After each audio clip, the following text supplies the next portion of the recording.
guys. Mulai nganggap remeh nih, mulai nganggap remeh. They have shrank that 2K gold lead now to about 300 as they make a beeline for the Lord. They take it. Blacklist International, a weight off of their shoulders. A massive win. We said it was turn around the ball, and they found the turnaround. The late entry by Owl, though they were split, Blacklist held on, and Echo will now try to defend against the Codebreakers, against the defending champs. It seemed like it was a engagement or scenario in the making the first time it happened, because again, it was the same split by Echo. They won that first time around, but Blacklist, they figured out, they understood. And this time around, when it actually mattered, when it led into this first Lord, Blacklist got it right. Their individual decision-making in that team fight to hold on for as long as they could, avoiding the key abilities, watching out for Echo. What a response by the defending champions. Here's the response from Echo. They're going to force it down. Dragon Form going to come out looking for Yue here. He's in trouble. Colt Alter goes through, but it's not going to be enough. Owl trying to hold on. Carl Teasy on the hunt. Zaman forced to follow. Echo still looking for more, pushing him and holding him back here in the mid lane. Man, you've got to wonder. Blacklist had the gold lead here, but they were still able to light Yue up despite having a Cold Altar. Where did the damage come from? The patience of Sanford to really hold on. The poke damage coming in from the Valier and the Eve. Sanford and his Black Dragon Form not going down right away, really saving it for the key targets, and Owl and Yue was the key.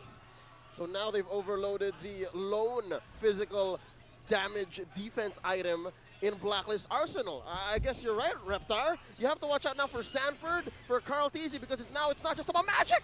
Carl Teasy once again putting the pressure here in the mid lane. Execution comes through. Edward has to split. Wise waiting patiently there. Echo just getting some information. Again, it's still a minute till that next Lord comes up here as both teams look for establishing presence. This is the strongest Blacklist has looked. This is the closest this series has looked. One mistake, one error, one right call might be the difference between game number 5 or a championship now and a sweep for Echo. The tension in the air is high here. You have to watch out for the entries, the timing of Oh My Venus's Cult Altar, who Edward grabs onto.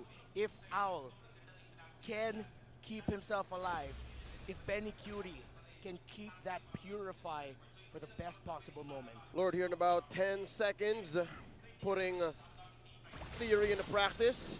Edward is going to be one key way for Blacklist to cut straight into Echo's formation, because again, in that first Lord take, it was Edward, Agent Zero, who was actually threatening a grab into whoever's soft enough. And to be fair, amongst Echo, they're all pretty soft. Yeah, it looks like they're going to be making a play here, trying to cut off Echo. But it's going to get spotted out as both teams going to clash in, sandwich each other. Owl caught off from the team. He's in trouble. Benny Cutie will get the kill. Colt Alter already used. And just like that, Echo knows they have the numbers advantage and go for the Lord. They can't take any fights without Owl. The carry falls, and that might be the error and the catch that we were talking about. This Lord will be uncontested.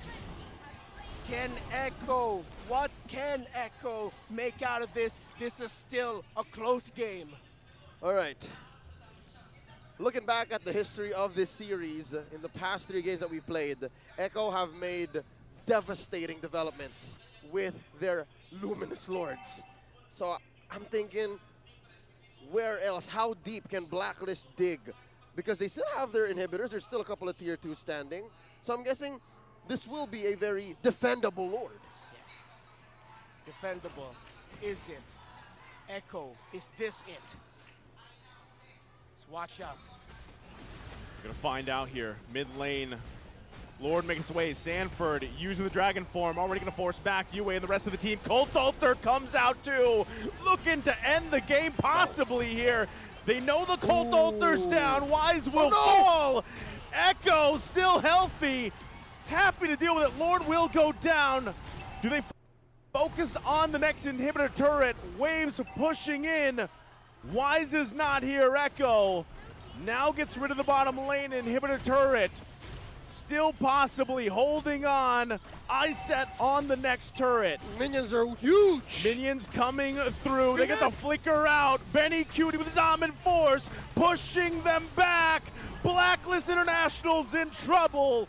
Immortality gonna come through. There's Sanji once again. Yue has to get out. Sanji gets the kill.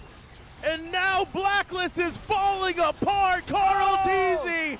And it looks like they're gonna do it. It's deja vu. They sweep Blacklist. We are still in the age of the Orca. Your MPL Philippines Season 11 champions are Echo. Knocked down to the lower bracket, brought to their limit, the reigning world champions found the heart, will, and skill to taste the sweet kiss of destiny yet again. The age of Orca stands undisputed. Champions of the world, champions of the Philippines! And with this victory, and with this repeat of what went down in Tennis Indoor Sinayan in Jakarta, Indonesia, Echo can also now make the run for a Grand Slam in MSC. Man, both teams gonna be fighting for that, the Grand Slam, but it's Echo just showing how dominant they are. And really, yes, that game 4 was a little bit closer for Blacklist International, but it just didn't work out for them there, and Echo comes through again with the Echo Express. Now that we're living in this moment, there's a lot of talk on social media saying, is Echo Blacklist's kryptonite? Despite their long rivalry, despite this now being a trilogy, is Echo truly the one to take down the Codebreakers? The story isn't done yet. The story will keep on telling. MSC and Cambodia looms over both of these two teams. This was a team, Blacklist International, that was counted out. No one thought they'd make it this far. No one thought. And with a bow, they will bow out. Swept yet again by Echo. I'm looking forward to what they will do for us, the Philippines, in MSC. But it is Echo's moment